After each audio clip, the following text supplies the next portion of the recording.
भारत पाक सीमा पर बढ़ेगा तनाव, फिर डरा रहा है कोरोना वायरस। राजस्थान कांग्रेस में फिर कलह। नमस्कार, मैं रूपाली बर्वे और आप देख रहे हैं वेब दुनिया की खास पेशकश WD नाउ, जिसमें बात करेंगे सप्ताह भर की सुर्खियों की एक अलग अंदाज में।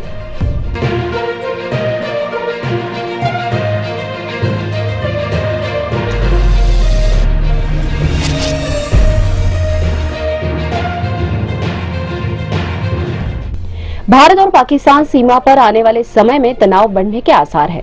दरअसल उत्तरी कमान के प्रमुख लेफ्टिनेंट जनरल उपेंद्र द्विवेदी के बयान पे कि सेना पीओके लेने को तैयार है, सिर्फ आदेश का इंतजार है। इसके जवाब में पाकिस्तान ने चिढ़ते हुए टिप्पणी की कि भारतीय सेना अपने राजनीतिक आकाओं का चुनावी समर्थन बढ़ाने के लिए गैर जिम्मेदाराना बयान देने से दूर रहे तो क्षेत्रीय शांति के हित में बेहतर होगा। इससे पहले रक्षा मंत्री राजनाथ सिंह ने भी कहा था कि अभी हमने उत्तर की ओर चलना शुरू किया है। ये यात्रा तब पूरी होगी जब 22 फरवरी 1994 में भारतीय संसद में लाए गए प्रस्ताव को अमल में लाएंगे और उसके तहत हम बाकी बचे हिस्से गिलगित बाल्टिस्तान तक पहुंचेंगे। हिमाचल में चुनाव प्रचार के दौरान भी राजनाथ के समक्ष लोगों ने कई बार पीओके का मुद्दा उठाया था। इस बीच पाकिस्तान में नए सेना प्रमुख असीम मुनीर की नियुक्ति के साथ ही दोनों देशों के बीच तनाव बढ़ने की आशंका व्यक्त की जा रही है। मुनीर ISI के चीफ रह चुके हैं और उन पर आरोप है कि 2019 में पुलवामा हमले के दौरान उन्होंने जैश-ए-मोहम्मद के आतंकवादियों की मदद की थी। इस हमले में भारत के 45 से ज्यादा सुरक्षाकर्मी शहीद हो गए थे। मुनीर को ISI का बदनाम चेहरा भी कहा जाता है। इतना ही नहीं, लेफ्टिनेंट जनरल द्विवेदी के बयान के बाद भारत में भी विवाद खड़ा हो गया है। दरअसल फिल्म अभिनेत्री ऋचा चड्ढा ने द्विवेदी की टिप्पणी पर कुछ इस तरह प्रतिक्रिया दी, गलवान हाय कह रहा है। इसके बाद फिल्मी हस्तियों ने ऋचा की जमकर लूट उतारी। फिल्मकार अशोक पंडित, अभिनेता अनुपम खेर, अक्षय कुमार समेत कई अन्य अभिनेता और नेताओं ने ऋचा के बयान की तीखी आलोचना करते हुए इसे शर्मनाक बताया। हालांकि बाद में इस मामले में ऋचा ने माफी मांग ली। पूरी दुनिया में तबाही के मंजर दिखाने वाला कोरोना वायरस एक बार फिर डराने लगा है। अमेरिका और यूरोप में उसका नया स्वरूप BQ.1.1 सामने आया है। इसे 10% अधिक संक्रामक बताया जा रहा है। कई विशेषज्ञों का मानना है कि यह दिसंबर में यूरोप और उत्तरी अमेरिका में कोरोना की अगली बड़ी लहर के लिए जिम्मेदार हो सकता है। अमेरिका में नए संक्रमणों के लिए इसे ही जिम्मेदार बताया जा रहा है। अमेरिका से अब यहाँ यूरोप भी पहुंच चुका है और यूरोप में भी तेजी से फैल रहा है। यूरोपीय रोग नियंत्रण एजेंसी ECDC का मानना है कि यह वेरिएंट दिसंबर 2022 के मध्य तक 50% से अधिक लोगों के संक्रमण के लिए जिम्मेदार हो सकता है। देर सवेर यह एशिया, अफ्रीका और दक्षिणी अमेरिका के देशों में भी पहुंचेगा। हालांकि भारत में फिलहाल चिंता वाली कोई बात नहीं, क्योंकि शुक्रवार को पिछले 24 घंटे में 347 नए मामले सामने आए, जबकि सक्रिय मामलों की संख्या 5000 के लगभग है। लेकिन किसी भी तरह लापरवाही घातक हो सकती है। दूसरी ओर चीन में ठंड बढ़ने के साथ ही कोरोना संक्रमण के मामलों में तेजी आ गई है। शुक्रवार को बीते 24 घंटों में करीब 33,000 मामले सामने आए, जो कि पिछले दिन की तुलना में करीब 1,000 ज्यादा है। बढ़ते मामलों को देखते हुए प्रतिबंध बढ़ा दिए गए हैं। बीजिंग में स्कूल बंद कर दिए गए हैं। कई अन्य प्रतिबंध भी लगाए गए हैं। गुआंगझू के बेयून में तो लॉकडाउन लगा दिया गया है।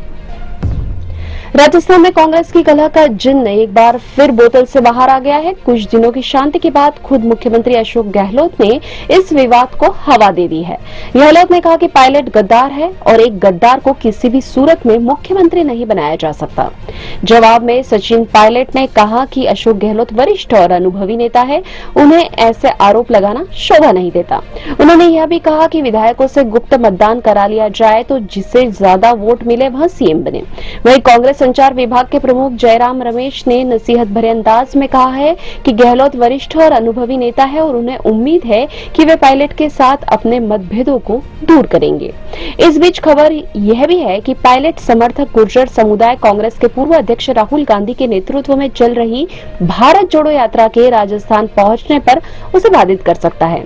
स्वर्गीय कर्नल किरोड़ी सिंह बैंसला के बेटे और गुर्जर आरक्षण संघर्ष समिति के अध्यक्ष विजय बैंसला का कहना है कि सरकार ने 2019 में गुर्जर समाज के साथ जो समझौता किया था उसको अगले 20 दिन में पूरी तरह से लागू नहीं किया तो वे राहुल गांधी की यात्रा को राजस्थान में घुसने नहीं देंगे।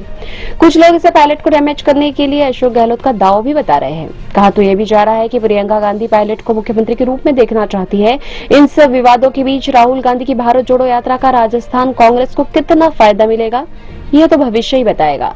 लेकिन यहाँ तय है कि नेताओं की आपसी खींचतान 2023 के चुनाव में कांग्रेस को नुकसान ही पहुंचाएगी और इससे न तो गहलोत का भला होगा और न ही पायलट का।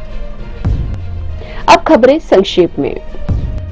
केंद्रीय गृह मंत्री अमित शाह ने चुनावी रैली में किया गुजरात दंगों का जिक्र। कहा 2002 में इन्हें सबक सिखाया, अब राज्य में स्थायी शांति है।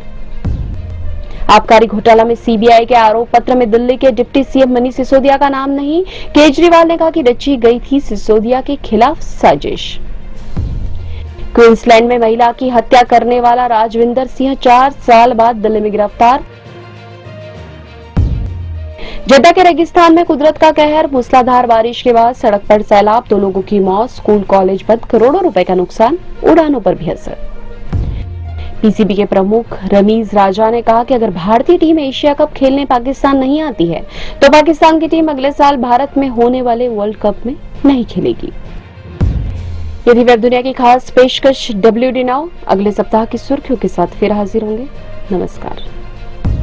वेब दुनिया की सभी से अपील है कि भीड़ भाड़ से बचें, मास्क पहने व सैनिटाइजर का इस्तेमाल करें, साथ ही सोशल डिस्टेंसिंग का पूरा पालन करें।